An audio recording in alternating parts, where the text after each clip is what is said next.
Hey guys, this is Maquita Donyel of Polished Pistol, and you have reached my podcast, Life Things. Here we talk about the things that happen in life, whether it be ups or downs, or moments in our lives that feel like they're going sideways. Most importantly, here we are safe, here we are free, and authenticity is the name of the game. Dude, I have a podcast. And this is gonna be fun. Can you hear me? Hi. Hi, how are ya? I'm doing well. Wait, now I muted you, I think. Oh, now you're back. You can hear me? Okay. Oh, technology. Girl. I feel like my screen has on this like filter because I'm like, why does my face look like that? What? It looks so clear. Like Clear? Yeah, it looks amazing. What computer are you using? Thank you. That's because I always ask when I get on Zoom because like when I had my MacBook Air like camera, perfect. When I bought this Pro, the camera's trash. Like This is a MacBook Pro. Yeah, mine is trash. My cameras are trash. But if you read like the reviews on most of them, a lot of people say the camera quality isn't as good as the Air. Like the Air is just like perfect. But this, interesting. mine is just like, I'm like, I'd rather record on my phone. I get mad sometimes but it looks decent. But you could tell if you had the two next to each other, you're like, okay, like I'm being cheated. I see the difference. I see. Okay. Yeah. Well, I guess I don't know. Yeah, I didn't even look at that. I didn't even know the difference. Yes. I feel like anyways, it doesn't matter. I'm like, why does it look like that? I think it's good though. Yours looks really clear. I like it. Yeah, well, it's so good seeing you again. You too. I feel like I haven't seen you since I met you. But I know. Yeah. We haven't. That's true. I haven't seen you since I met you, and then I know they don't do those events. Like even before COVID, they stopped doing the events. So What are you drinking? tea. Tea? What kind of tea is it?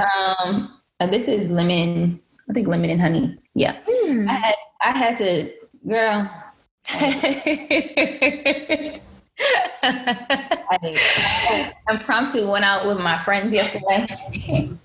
And then I think everybody was just so like excited to be outside, like together at a bar. It was just like, what? And I just don't know what happened. Like, and then like, And I just voice. Like, I was like, I don't have a voice. Oh. It was bad. Like, so this morning when I woke up, I was like, what's going on? So I just got it back. I don't even feel like it's all the way back. It's like, it's there though. Oh, so y'all were having fun. We're talking. I know. I was like, did anybody else wake up and but yeah, so we went to Tortuga. It's like a Caribbean bar and grill in Eastern Market. It's great. The food is absolutely amazing. You should go and check it out. Okay. What's the name of it? You probably love it. Tortuga. Okay. Yep. And yeah, it's a Caribbean spot, but it's so good. And then we came to Crystal City to Flirt Lounge or something. Okay. I haven't never heard of me either till yesterday, and I was like, this is different. But yeah, I was like, yeah. How is it different? I was just kind of like, because like because obviously there's the COVID thing, so the setups are different. So it's not many people inside. You have people outside. It's like spaced around. Like, because I really didn't want to go, but then when I went, I was like, okay, so they are being mindful of like how many people can be in here. What are y'all doing? Like, where are y'all sitting? Like, I see. Yeah. So it's like a lounge spot. Mm-hmm. Mm-hmm. Got it. Okay. I missed that at first. Got you. And that's like right down the street. Yeah, it was only 10 minutes from where we were in Eastern Market. So I was like, oh that's awesome. I'll be forgetting that Crystal City is literally right next door. Right. Right across the bridge. Right. But I just didn't realize Eastern Market was right across the bridge. I always think Eastern Market so much further. No, and I like Eastern Market. I hang out there a lot. So. I haven't been there in a minute. They have like a lot of murals and they have artsy now, but you know. Okay. I'm like, that's the right place then. Mm-hmm. They have the Dolce Gelato. I don't know. Oh, further down. Yep. On the right. Oh, okay. All right. It's been like at least 3 years since I've been out there. Oh, you should check it out. It's developed. Yeah. Okay. So, thank you so much for being on this podcast episode. I really appreciate it. I'm excited.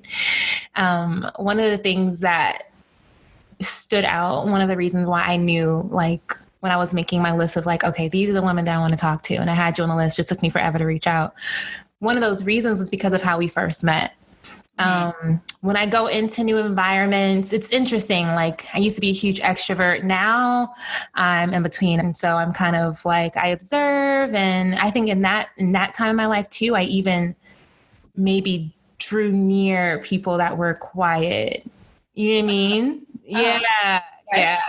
Almost because I don't know. What I loved in that situation is you approached me so kindly. It was so genuine, very like outgoing, but it wasn't too much. Like it wasn't exhausting, right? Like it was just genuine. It was so kind and so genuine. And that interaction just spoke volumes about things that I don't know and may never know. And then when I saw HeyNewFriends, and you may have mentioned it, and I should say this too. I don't even know. Maybe I did mention it, but I don't even remember if it was existing. I don't know. I don't think it was. I don't know if it was like within the next few months or something. Oh, yeah. Right. Okay. Yeah. And to like, you can hear me clearly, right? I feel like podcasts are so different. Like when I was doing Carter's Table Talk, I was like, is this a podcast? And then I was thinking about the podcast and getting it on all the platforms. And I was like, nah, I'm just going to do videos real quick. Like,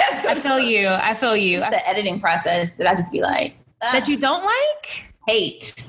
Oh, wow. Like most of the time I tell people who come, I'm like, be mindful of what you say, pay attention to what you say, because I'm not editing it. That's so much easier. It is. Like, I'm not editing it. They're like, okay. So yeah, I just wanted to get into, explain further, like how we met, where we were, all of that. So for my POV, it was a guy that was a friend of a friend. And I can't recall his name, which is so awful. Andre. His name is Andre. And I was going to say his Instagram name because I know that. Yeah. So he asked me to read poetry at his event. He explained what the event was. It sounded really cool. I had never heard of anything like this. I had never even been to that spot in DC. Essentially, it was an adult like game night with a DJ. And live poetry and interaction is what it felt like. So yeah, I went into that environment. It was, we were all just sitting around, and I went to the bar, and I didn't drink at the time. And so I got water, and was kind of like, and I definitely tried to like space myself out from people because that's just how I am. And then I can't recall exactly how it happened, but you came, and again, you were just so like, hey, like in your introduction, just really nice, bubbly, friendly. And I think I invited you to sit by me or something. I think so. I think so. That's that you came by yourself. Yes. You asked me, I think, did you come here by yourself? And I said, yeah. You're like, oh, you should hang out with me. Yeah. That's exactly what happened. Yeah. Oh, that's good memory, girl. That was a minute ago. It was. And then we like hung out that night. So, and there was another girl who was so sweet. She was there as well. I cannot think of her name, but she has a little girl. I can just see her face. Yeah. Okay. So what I'm talking about. But all in all, like I left feeling like, damn, like that was a really good night. That was really fun. And I got to meet, and I love meeting good women. And not to say that there are bad women, but I just love meeting women that I have a certain kind of connection with. Mm-hmm. And in that, again, it was, if anything, it was like, she is just so genuine. Mm-hmm. And so for you to have created something like HeyNewFriends, it made so much sense because that's literally what you did in our interaction. Like, so most people who like tell stories about how they met me and then they find out about HeyNewFriends, they're like, this is it. It makes sense. Yeah, perfect sense. And so if you can just give a little bit of background that I don't even have, but I know you're from, it's Detroit? No. Boom. So look, everybody who like, when I say I'm from Michigan. Yes, I'm from Michigan. That is not Detroit. Yes, it's not. So most people though, like it's different because, you'll meet people from Detroit and Detroit will be like, I'm from Detroit. And then if you're not from Detroit, Michigan will say, I'm from Michigan. They'll show you the hand, like where I'm from. And so, so I'm from Benton Harbor, Michigan, which is like 3 hours from Detroit and maybe like 2 hours from Chicago. Oh, okay. Okay. Got it. Okay. I have a family member in Michigan, my like godparents, and it's not apart. That's all I know. They're like an hour and a half, I think, outside of Detroit, maybe east, southeast, I think. The funny thing is, like, I grew up in Michigan, but I've only like visited Detroit maybe once or twice in my entire life. And well, I mean, that happens yesterday. Yeah, I told someone that yesterday because Detroit is like really developing, and I'm like, I should probably go see it now, like as experience it as an adult. I've never really been there. So even when you went, you was a kid. Mm-hmm. Got you. Yeah. So, reminds me, I think we probably had this conversation during that first conversation, but remind me what brought you to DC. So I can I'll just go ahead and just give the spiel. But basically when I decided to go to college, I wanted to be closer to my mother. And so I grew up in Michigan, but I grew up with my father. So once my parents split, I opted to live with my dad, which was very different because I was in the 4th grade. And so, a lot of people are like, a little girl belongs with her mother.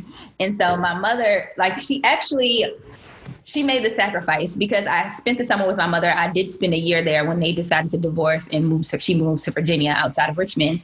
Okay. A year in the school systems there. And I cried every day.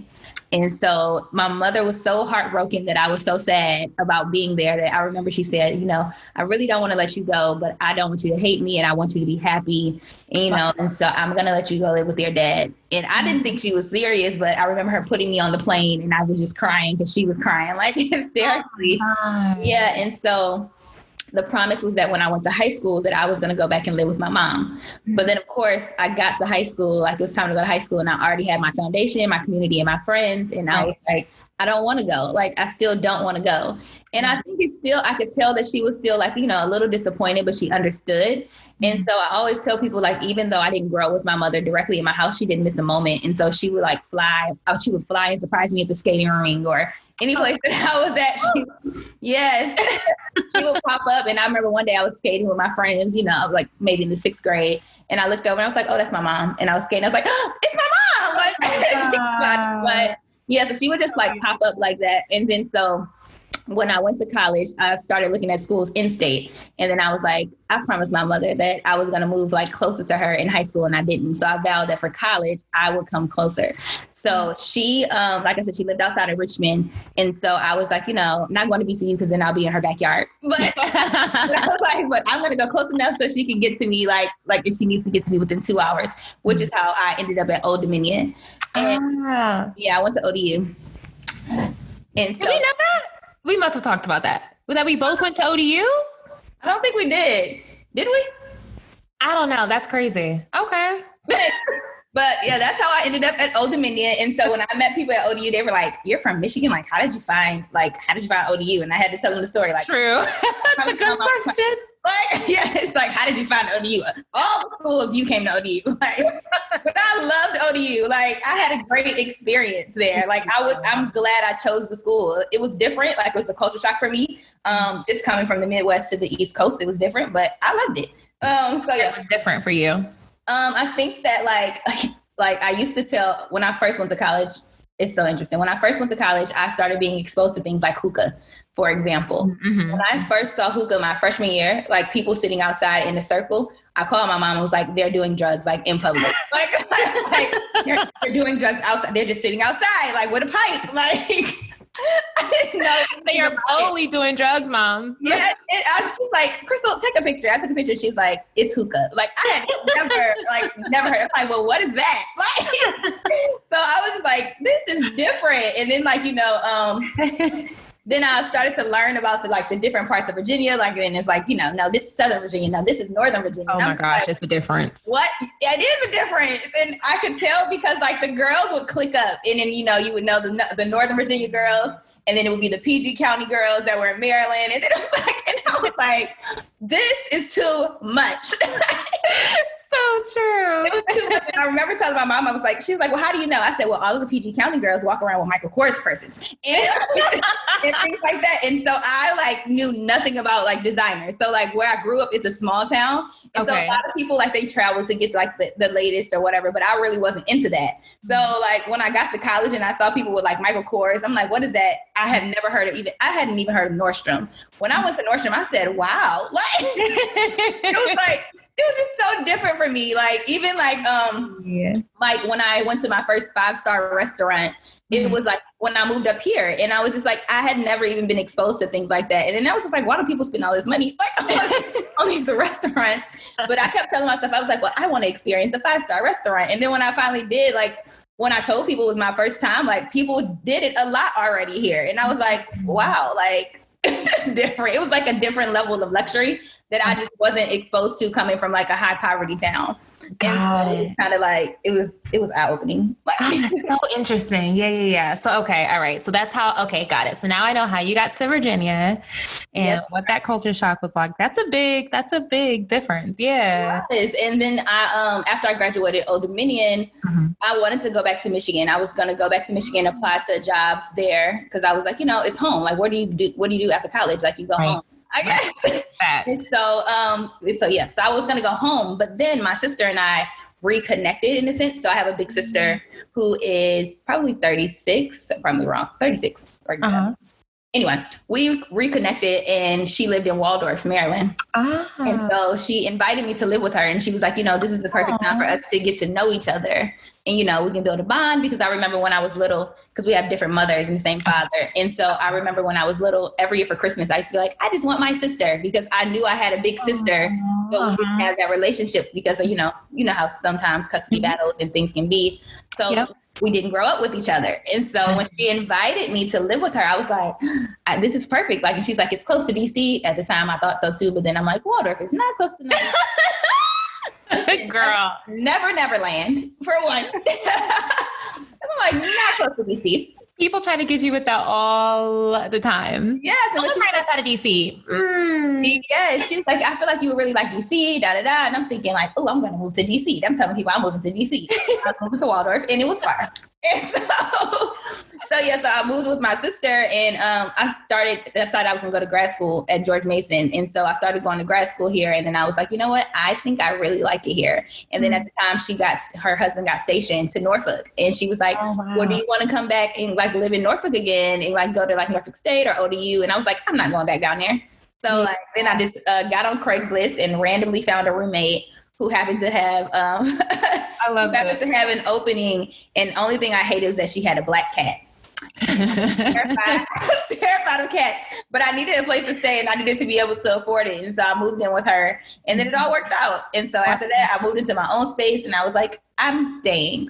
I like it here. I found my fit. Wow. But that's how I created HeyNewFriends, because I didn't know anybody when I really moved here. So I was I don't want to just continue to go places by myself. And then I didn't know where to go. And so you have to be plugged into some type of network to know oh, you should hang out in this area. Oh, this event is happening on this day. But if you don't know, it's just you scroll the internet and you get Eventbrite stuff, and it's not the best.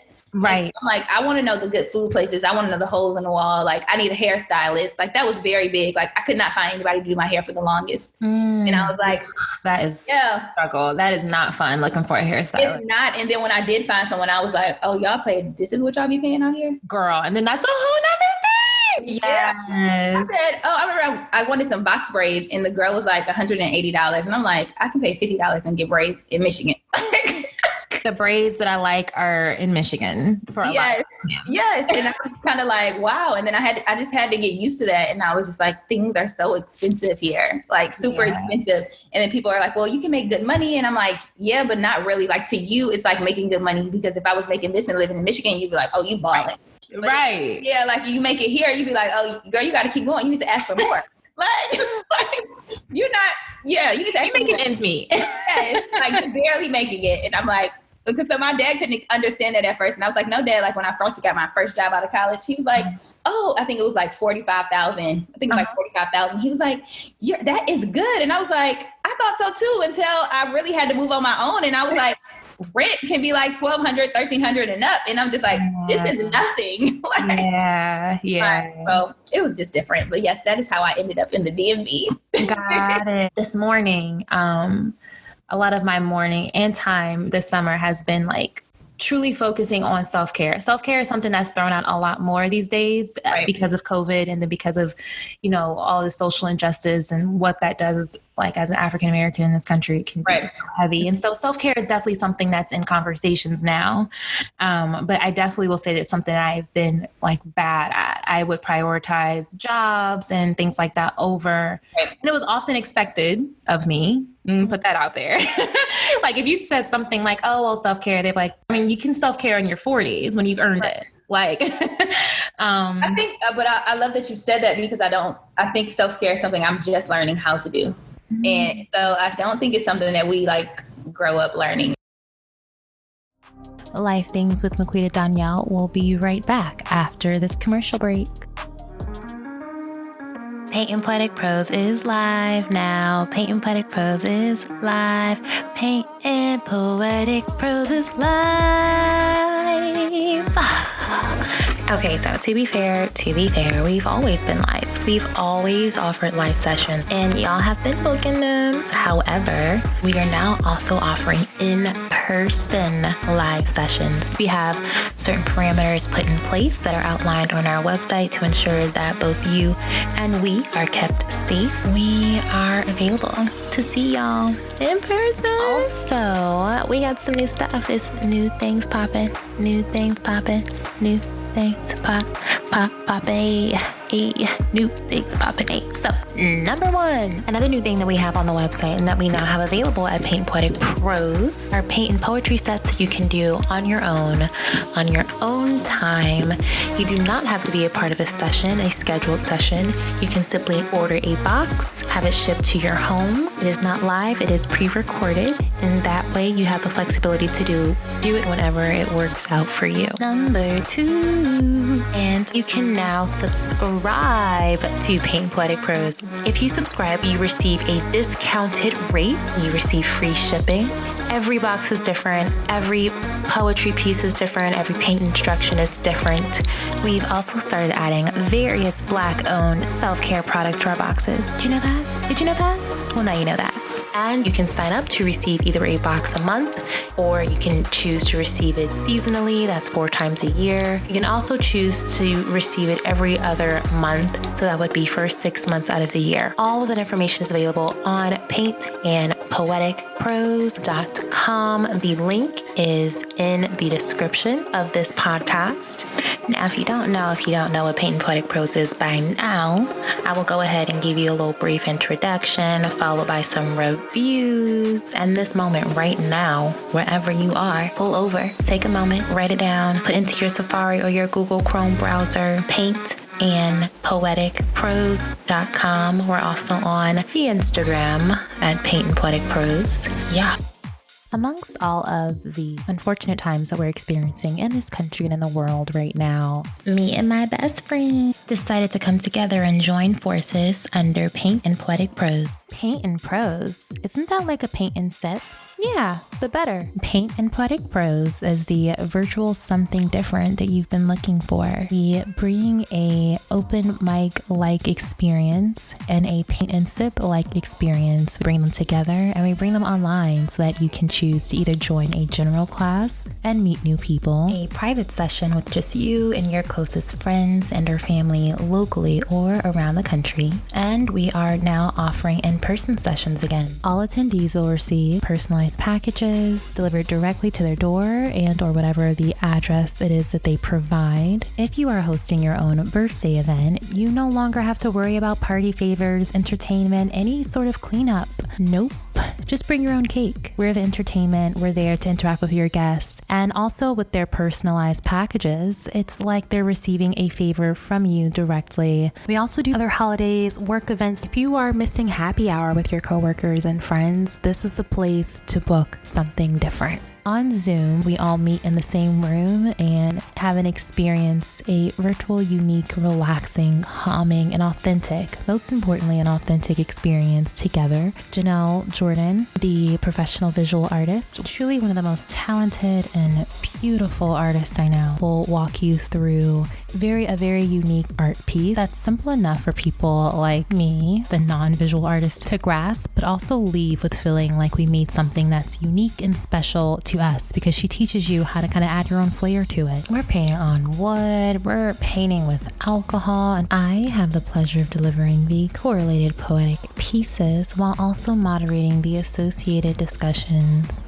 The poetry pieces are relatable on a somewhat universal level, but they're deep. They give you all the feels. They'll feed the mind, feed the soul, and if you allow them to, they will feed the conversations if you just open up a little bit. And people always do. They always do. So originally, we were only working with 4 themes. We now have 12 themes available. We're dealing with leather, lace and ruffles, water, air, you name it. If you're a Zodiac lover, this is right up your alley. All right, it's your turn. Go to the website right now. Open up a new tab, open up Safari, Google Chrome, wherever you are. Stop what you're doing. Go to www.paintandpoeticprose.com. Explore the options available. If you do not see a date and time that works well for you, hit us up, send us a message, but go to it right now. Here are some of the things that previous attendees had to say about their own experience. I was a little bit kind of intimidated in the beginning because I don't know anyone in the group, but I really felt, of course, I felt really welcomed, and it was a very warm group of women. Sometimes it's really hard, if you don't know people, but that's really great. So I think that the format of just being by yourself participating is also such a great idea. And I'm not sure if you're just limiting this to women, Maquita and Donyel, but I thought that this particular format is really very, it's very powerful to me, because I think that while everyone's struggling, I think that we have unique struggles as women. So I really appreciate this. So thanks for inviting me. Just getting this little snippet, I'm like, I want more. This is definitely something to look forward to for today. Yeah. For me, this has been a great experience just because I'm a girl's girl. I love meeting amazing women that are unapologetically themselves. And they like to share and be vulnerable and be strong and be funny and be emotional all at the same time. I know that as women, as wives, as sisters, as friends, as mothers, as business women, so many times we forget to take a moment for ourselves. So I want to thank each of you for taking those moments this evening to share that time with us, because we spread ourselves so thin many times. And to have the opportunity to just relate to other women in a really spiritual and artistic and calming. I mean, every time you read a poem, I closed my eyes and I just heard it. I didn't look at anything. I just was listening to it.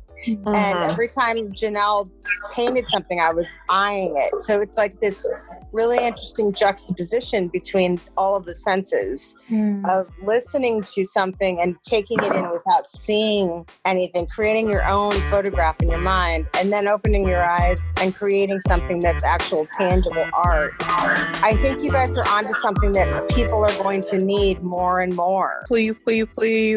Thank you so much, everyone, for your stories, for sharing your time, your energy. It's just been good vibes this evening. Hope we can grow this community and make it amazing, because I think it's really important.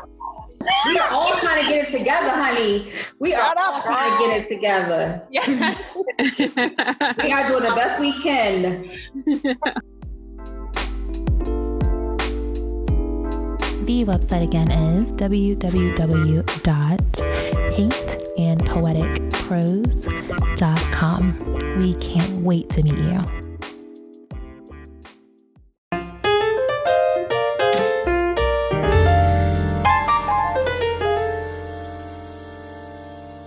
We headed back into our discussion with Miss Carter Sade.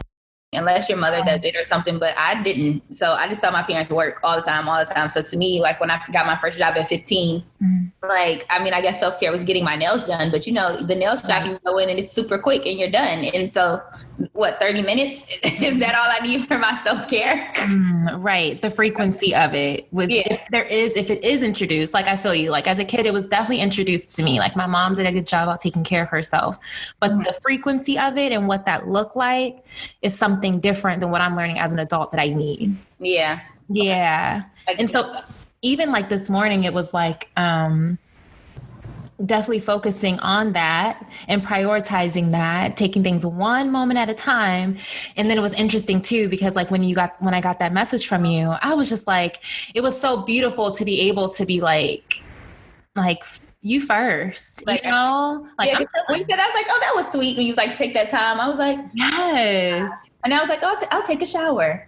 Like, exactly. I decided to go ahead and twist my hair. Yeah. I was like, bet. Now I got time to brush through this thing that I've been rocking up for a week. I get it. The natural. I think that's a part of self-care too. So once I started looking at it like that, like during COVID, like quarantine, I've started taking care of my hair. Like I've been more into like the deep conditioning and letting it sit and watching movies while it's in my hair. Like, and I was like, wow, I'm like loving on my hair right now. It's going to grow a little more. Like, right. Before then, you know, we were just hustle and bustle all the time. Everything all the time outside. And so washing my hair, you know, wash days are forever. So that just was not a priority. Wash day is forever. So that just wasn't a priority. Like, oh, I got to wash my hair. I'm going to keep putting that off a couple of days because I want to go outside. Like, what would you say ideally then self-care would look like alone? What does that look like for you? Ideally, in the perfect world?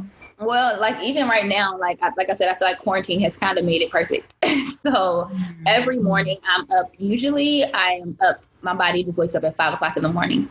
So I'll lay there and I'll like literally meditate or like I'll pray and do some stretches in my bed. I Googled that one time. Somebody was like, you can stretch in your bed. I'm like, really? So I started looking at YouTube videos. Oh, send me that. Oh, okay. Yeah. Just YouTube? Look, you really can. No, just YouTube, like stretches in the bed. And then you don't even have to get out the bed yet. So so usually by 6 o'clock, I write in my journal. So I am a big journaler. Like, why do you do that? Why do you write in your journal? Like, I think I learned how to do it as a way of like, I look at it like writing love letters to God. So it's always like, dear God. And I write like I write about my day or what I'm feeling or, you know, what I want to manifest, whatever comes to mind. Like I literally write it down and it always ends with amen. And so when I was trying to learn how to pray and I was like, well, what does praying really look like? Like, you know, you think about like I grew up on my mother's side, they grew up in the church and then my father's side was completely opposite. Like, so I'm like, I grew up in Michigan. So in the summertime we had revival, we had church and I'm like, at my mom's house, this is what we do. And then Michigan is like, what? Like, so like she was trying to like teach me these things, like, you know, embed them in me, but I just didn't keep them up when I was living in Michigan. And so it wasn't until I went to college on my own, and it's crazy, like the stuff, even the little seeds that she was planting, like when I went to college on my own, I learned how to pray. And so, and I was like, oh, like this is like, it's just casual conversation. Yes. But then I learned that it's crazy because I speak now and I have like a talk show. I hated hearing my voice. So I would not pray out loud because I just didn't like hearing myself. And so that's how I was like, you know what, I'm going to write things down. And so I started writing them down and then I would challenge myself to read it out loud later. Wow. I was like praying. And so now that I've got into that type of routine, I don't have to like, I can really write, I can write my prayers and then I can just have a whole nother prayer, like just by talking to God in the morning. And I do that every morning. And so usually like something that I write will trigger me. And then it just takes me to another level. And then next thing you know, I'm in praise and worship in my room. Like it is a great experience. And so now every morning, like I look forward to that. Like I look forward to those quiet moments where I'm just looking out the window and writing in my journal because the neighborhood is still asleep. And like, you can just see the stillness of like everything around. For the first time this morning, I did that, interestingly enough. It's crazy because I don't journal. It's something that I like hear and think like, oh, that sounds really nice. It's like one of those things, you know, like one day.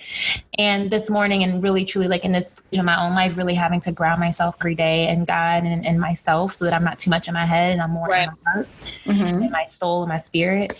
This morning, I was led to write stuff out and I'm a writer, but I don't journal, right? Yeah, say that. Yeah. But I got my old planners to see what those goals are and all of that, and kind of review and write and all of that. It's just crazy because what you said that you experienced, what you just explained, is like today I felt that for the first time, interestingly enough. Yes, it just feels so good. Like, and sometimes I'll break out and start crying. I'm like, what are you crying for? But like, it's great. It's really great. It goes to like a whole nother level of. Yes, you tap into another dimension. And I tell people that all the time, like when you are like trying to like develop your own relationship with your spiritual power, like it's you literally just got to put yourself in the room, like put yourself in the room and just be there, exist and let it all out. And I just be like on my birthday, I'll go back and read journal entries that I wrote on my birthday the year before,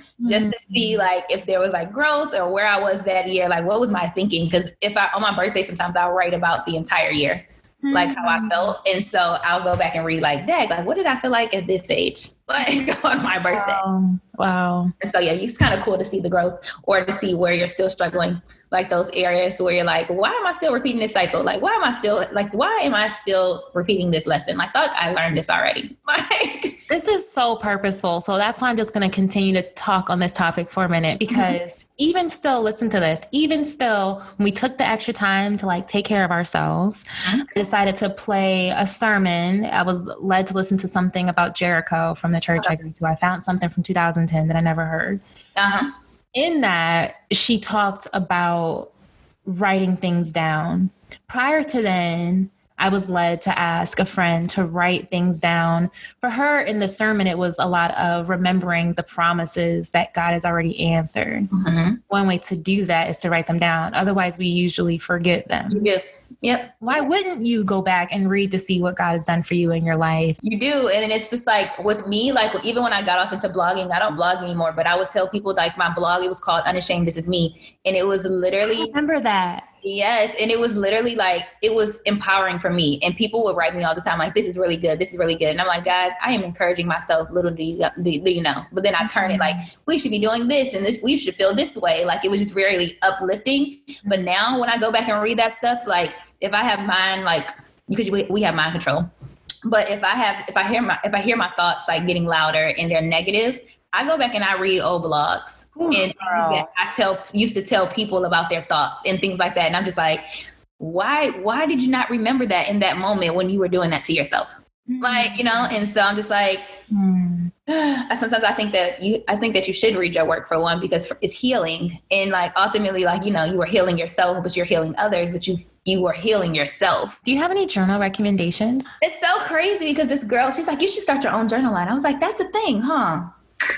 Well, there you go. Send me a link. I'll come back to you on that because I actually have been entertaining the idea since quarantine. Wonderful. That is so exciting. Please actually do follow up with that with me. I will. Okay. I will. Okay. So in terms of your self-care in the mornings, that's like one of the ways that you focus in on self-care. How about with regards to self-care with friends? What does that look like for you? So this is so crazy. I went through a phase in my life a couple of months ago where I felt like God was testing me with my friendships. I felt like the worst friend ever. And I had to like literally check myself because I'm like, how do you have a group called HeyNewFriends and you're a friend to like all of these other women, but you're failing in your closest relationships? And I was like, and like, you know, some of my friends started calling me out about it. Like, you know, you don't make time. You don't text back. If we want to get in contact with you, we get on social media, like, because I have this social media presence. And so they're like, I had to think about that. I'm like, dag, I miss birthdays. Like, you know, most of my friends are, you know, have children now. And I'm like, I've missed birthdays. I've missed get-togethers, all because I've just been chasing my own dream. And I felt like I was like super selfish. Like once I thought about it, because in those moments when I'm by myself and I need people to talk to, those are the people that I call. And then like when I got into the space where I felt like I couldn't call them because I felt like a burden because I didn't talk to them or check in on them or anything at, you know, that point in my life, I was just like that selfish, you know? And so now like, now I'm more like, I think I'm still grateful for quarantine because when it happened, I started FaceTiming people because I have one girlfriend, for example, she stopped talking to me and I was just like tweeting her and saying little things. She would ignore my tweets. And I was just like, why is she ignoring my stuff? Like, why is she not responding? And then she was talking about like an idea or something that she has. And I'm always thinking about businesses, creating businesses. And so that was the moment. So she tweeted something and I was like, oh, Jasmine, you can build a brand around this. Like you can do this, you can do that. And she didn't respond. And so like, she didn't even respond to my business idea. And so like, I called her and I was just like, what's up? Like, what's going on? And she told me, and she was like, I told you time and time again that, when it comes to me and you, like, I need to speak to you. I need to see you. And we need to like, arrange times, like dates to have phone conversations because she's in Michigan and I'm here. And she's like, we need to make time to talk to each other. And she's like, and you continue to fail at that. And she's like, and I had to tell my other friends, my line sisters, about you because it really hurt my feelings. And I was like, wow. Yeah. Yes. She said it really hurt my feelings. And she was like, and then when you had the nerve to write me about a business idea, I was like, she's always thinking about business and she's always thinking about all these things. But I just wanted you to call and check on me. Like, how are you doing? Like, how's your day? Like, what happened this week? And I was like, dag, like I looked in the mirror. I was like, she's so right. Like, what type of friend am I? Yeah. And like, what type of friend am I? And I spend all these times with people that I just meet in this group, but I don't take time to spend with the people that I grew up with that are like closest to me, the relationships that I felt like, you see God in different people. And you're like, this person was really placed in my life for a reason. Yes. And I didn't nurture those relationships. I was letting them fall by the wayside. Mm-hmm. And so now I'm just like, I know my love language for each friend. Like, I know how they, want to be treated. And so I'm very mindful of that. And so even with me being super busy, if I'm just driving down the street, I'll call Jasmine, I'll FaceTime her because I know she wants to see me. Like, I'll do that. And then it's like, if I'm here, like I have 5 best friends, but then like Tanisha lives closest to me. And so if I see Tanisha, I'm like, oh, I'm just going to go over her house because Tanisha likes to cook and talk. Like I can just go eat dinner with her one night and she'll be totally fine. Like, yeah. And so I just have to do it like that. Like, show up in spaces where they are and not make it about me. And so that's how I've started like prioritizing it and without feeling burnt out because it's still like a mutual interest. Like whether it's dinner, just catching up or things like that. It's like, that doesn't take much of your time and you feel good about it afterwards. So tell me how that then, even though you've kind of already said it, but can you elaborate more? And then how does that reflect on self-care for you? So I think I need to recharge my batteries and I recharge my batteries through those closest to me. And so even with like going home, like sometimes people will be like, oh, what are you doing? I'll be like, I'm in Michigan, random. Like I'll feel it in my spirit that I need to go home. Like, and I have to go home and I'll go home and not sleep in. I have the same bed at home since I was like 10. Oh, and that's so comforting. Yes, and my dad left everything, like the movie, like the Space Jam. I got everything on the wall. Oh, he's a real one. Yeah, he has everything. When I moved out, girl. My room became a gem. Oh man, no! So it was just me and him. So he left my room exactly as is, and he looks forward to me coming home and being in my room. Wow. And so like I'll go, and then people are like, "Oh, Crystal's in Michigan, like she sleep." Like I'll go home. Literally, I'll go home and I'll see my family, but for the most part, I'm asleep. Like, in my childhood bed, I am taking naps like 3 or 4 times a day. I'm taking multiple baths, and my dad's like, every time you come home, my water bill goes up, but it's okay. Because I take 3 or 4 baths a day. And he's like, but you didn't go anywhere. And I'm just like, but I like the tub. Like, I like the bubble bath. I like the solitude. Like, it's great. So like for me, it recharges my batteries because I pour a lot into people. And then sometimes I'm just like, what am I like? I'm not pouring into myself. And when I don't pour into myself, I don't have anything to say. Or to give. I just don't have anything to give. No energy, no anything. And so it's crazy because recently I did a tarot card reading and I was so terrified of this, but I was like, you know what? I want to go deeper spiritually. And this woman, she's like, the pastor's daughter. So I got off into a conversation like, how are you the pastor's daughter and you're like a tarot reader? Like, right. How does it number work? One? How does this work? And she was going on to tell me like how everything's connected, like God created the universe and we should look at these things for guidance because he's given that for us, like he's given that to us. And I was like, okay, I kind of can respect that. And so when she prays, like when she did the tarot reading, for example, she prayed to God to give her guidance on what to tell me, like of what he needed to show me and so that I could move forward in different like paths and things. And I was just like, amazed. I was like, I didn't expect it to go like that. Like she was praying to Jesus, to God. And I'm like, whoa, like that's interesting. And then when she pulled out the cards and like, as he started speaking to her, I guess, and she pulled out the card, the girl is amazing. You got to hit her up. But I am just like, I'm okay. I'm listening. Yes, her name is Miss Thevey, ms.thevey on Instagram. Absolutely amazing. You said Debbie, Debby. Thebey. Oh, got it. Okay. So my last Instagram live was with her, and she's like getting all of these clients now. But I let her do a live reading for me too, and I was like, whoa. But yeah. So anyway, she in this card reading that she did, she said she pulled out rest and relaxation cards 3 times.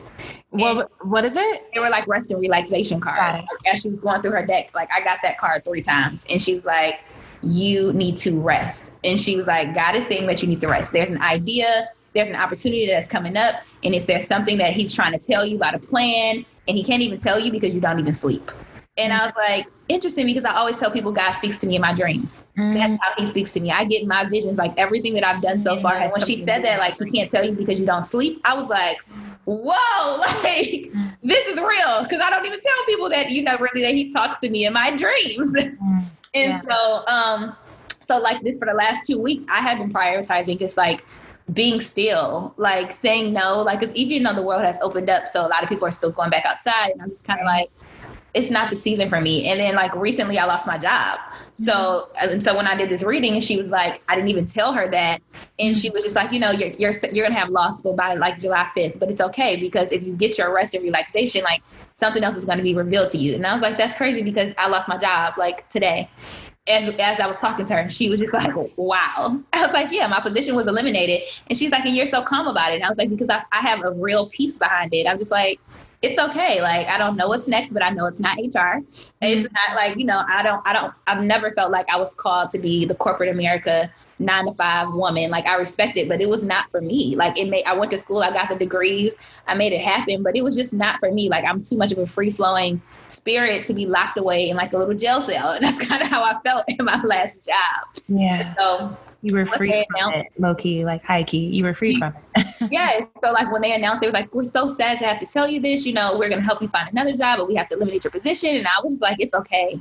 And they were like, you straight? I'm like, you straight? I was like, I have so many projects that I want to work on, and I just can't do it because of work. Like, and so I'm a saver. So I've been saving. And so I wasn't even worried about it. I was just like, the next opportunity is going to be even better. Like,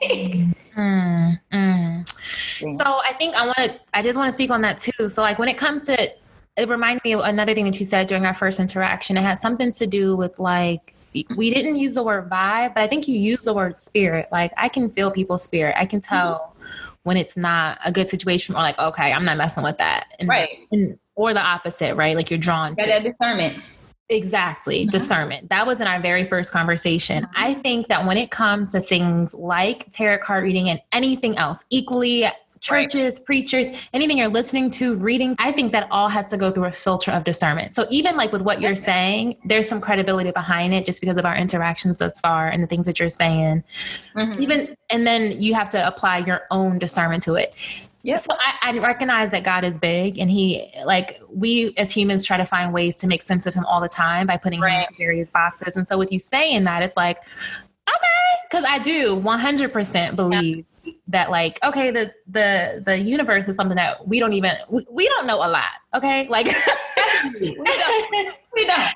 We know that God created all of this. And I understand that like, I'm just not going to understand all of it in my lifetime here on earth. Like, and that's how I've been thinking about it lately too. But then I think that like, when you get that inkling in your spirit to go higher spiritually, right. Like all of these things just kept coming to me, like being open to these ideas. And I was like, you know what, I'm just going to try this because I feel safe. Like, I feel like it's something that I'm seeking, and I need to hear from it in another way. Like I need to hear his voice in another way. Right. And I feel like it was still like, it was amazing. And I just want to reemphasize that with you choosing to do that, it's out of discernment, you weren't just out here just like, I'm going to try that. Like I'm driving past and like, ooh, psychic reader, let me try. Yes, exactly. Like, no. Yeah. Not at all. It was like, it kind of all started aligning because I was on Twitter one day and, I was like, I really want to go higher spiritually. That's what I put. And I was like, and I've just been having this inkling to talk to like actually what I said was, I've never had a prophetic experience. I've never had anybody prophesy over my life. That's what that sounded like. And I told her that, and I said, even though you said, and I told her down the live, I said, even though you say you're a tarot card reader, I was like, you're a prophet. Right. That's what you are. And she's like, thank you for that. I was like, that's exactly what you are. Right. And so I was like, I tweeted about not having a prophetic experience. And a couple of days later, I connected to her, and it was like, wow. And I told my mom later, my mom was like, that was the experience you were seeking. And I was like, it was. I'm like, chills. Yeah. Let's do it this way, actually, because in this walk of you being spiritually led to do various things, you choosing to stay in Michigan, you choosing to come to Virginia when you did, you choosing to go to ODU, you choosing to move with your sister, stay here, etc. Yeah. If that is what that is, tell me how that has then led you to something like HeyNewFriends and why you think it's so important. So yesterday, for example, we hung out on an impromptu because we have a group chat, and a girl was just like, I've been feeling down lately. Like, does anybody want to hang out? And I was like, this is so beautiful. Like, and so we were like, yeah, girl, like, let's get together. And so that's why it was impromptu. And like all 5 of us got together. You only have 6 at a table for COVID. And we went out, and, women, when you get around good women, they take on this nurturing, coddling role. And so it was like, you're my sister. Like, so like we're having fun, we're dancing, and it's like, you could still feel like protected, like, somebody that you can lean on in that moment. And I think that's just super important because like I said, I did start it because I didn't know anybody here, but having like a sister friend is real. Like, because you meet spirits, you meet people, and they don't have good intentions for you. And I'm so thankful because like I pray over the group all the time, but I feel like every woman in this group is so genuine. Like, you're going to connect with somebody. You might not be best friends with everybody. You'll have your favorite, which is fine. Like, if you can just find that one person in the group that you can go to the mall with on Saturday, that's totally fine. That's the point. That's like, yes. And so when I was creating it, I was telling people, because people were giving me ideas about it, like all these events and different things. And I was like, I don't want to be that. Like, that's not what I want. Like, I don't want it to just be like, we're getting together and like, it's just a workshop. It's just an event. Like, I want the everyday relationship. I think that's why a lot of people stay in the group and come to the things, because we don't just have events like that. We're like, okay, who wants to go get their nails done? Or who wants to go to the mall? Like, I don't have anybody to go to happy hour with. Can someone come with me? Like, you just don't want to be alone, Yeah. And so it's just like, you always have that resource. You can always lean on the group to find somebody to do something with you. I think I shied away from girl groups because I was very insecure about not having strong female presence in my life. Right. And so it's like, if you think about women's empowerment, it's like, what am I going to tell them? I didn't grow up. Like, I didn't grow up with a bunch of women in my life to guide me. Like, so now that I have the community and I see it like it is now, I'm just like, there's so much growth here and there's so much love, and it's not bad. Like, it is not bad at all. Like, so I kind of like, it's funny because people would say I grew up privileged. Like, I used to get called the little rich girl in the hood. It just kind of like, I don't know. It just, all of that, like, I think shaped me. And then I kind of became just about myself a lot. It was just me and my dad. I was just selfish. I was spoiled. I was super spoiled. Right. So I didn't literally care about a lot of other people's feelings. And so being forced now to be in a group now where you just hear women be vulnerable sometimes and express themselves and actually feel like I can lean in and be like, give a helping hand or share an experience, it just feels so different. Like, it feels so different now. Got none of that from our first interaction. I got the very opposite of that. You know? No, it wasn't like that. It wasn't like that at all. Yeah. I guess what you... It's like the insecurity and then like intimidation. And so even like being up here, like I said, like the whole culture shock and like dealing with women who like live lives of luxury, like grew up in luxury. And, it's a trending topic on Twitter now, like, live a life of luxury, let women. Yeah. And I thought about that and I was like, wow, because I was just having a conversation with my girlfriend recently about dating. And she was like, we had to get to the root of why I didn't think that I could be desired by a man who lived a life of luxury, or I couldn't be introduced to that. And so why I would put myself in situations where people lacked. And I would be like, it's okay because, you don't have it all together and I don't have it all together. Or why am I intimidated by a man with like status? Like, I had to go through that phase and we had to knock all of that out. And I was just like, your insecurities run deep. And then when you start to like dig in it, you're like, dang, like, I think I felt that way because I just grew up differently. And then I moved here and it was like elite Black people. I have never seen so many elite Black people in my life. It's intimidating. And so now I feel like I'm a part of the number and I've made my mark and I'm making a mark. But before it was so intimidating. I was just like, people grew up like this. Like, you know, you grew up with these opportunities. You grew up in these good schools. You had like, you know, your parents driving Benzes or things like that. And I think I was super intimidated. Like, and so I shied away from a lot of stuff. The interesting thing about like with insecurity, which it sounds like you've already figured out, is that I think it runs so deep, like you said, that it does affect things without us even recognizing what it's affecting in our day-to-day life interactions, who's around us, what we decide to do with our lives. Right. But also when you get to like the root of that insecurity, it's so like, it's so light. As deep as it runs, it's so untrue. It's, you know, it doesn't hold any like weight to it. And I had to think about like that moment when I was digging deep in it. I was like, it was my third grade teacher. Like, you know, something as simple, like literally something as simple as that. And I was like, wow, like, why did this like take a toll on my life? I'm 28 now and I'm still feeling like I can't do certain things. Like, yeah, but definitely. Oh, goodness. Woo. It's what you had was so much, like in the thing that came to mind when you said, you know, like I didn't have like a woman raising me. I didn't have that. And that's real. Like what you had though was something even deeper than that. What you had is like an ability to create situations like the ones you described, like the ones that I described in meeting you, and the ones now where women can have a place to go, to text each other, to find somewhere to hang out. I mean, that isn't necessarily crafted. I recognize environment does make a difference. Definitely. But that isn't necessarily crafted by your environment. That's in you. Yeah. Exactly that. Hey guys, so we are wrapping up part 1 of this episode with Miss Carter Sade, but stay tuned for part 2. Because in the next episode, we're going to cover how self-care, how that's reflected and what that looks like when you're in an intimate relationship, and some other different scenarios. For now, though, I am going to close us out in prayer.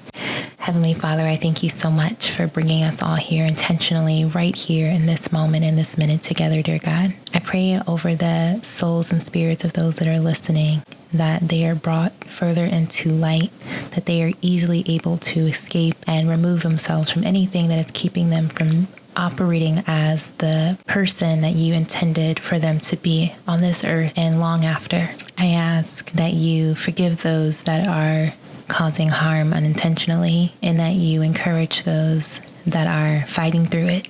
I pray for those that are listening right now with dreams, with a thirst and a hunger for finding purpose, and that you allow their minds and their ears and their eyes, so their minds and their ears to hear what it is that you are leading them towards, and allow their eyes to see what is already in front of them, what's already inside of them. God, I thank you for bringing us again all here for this very purposeful moment. Jesus, I thank you for constantly interceding on my behalf.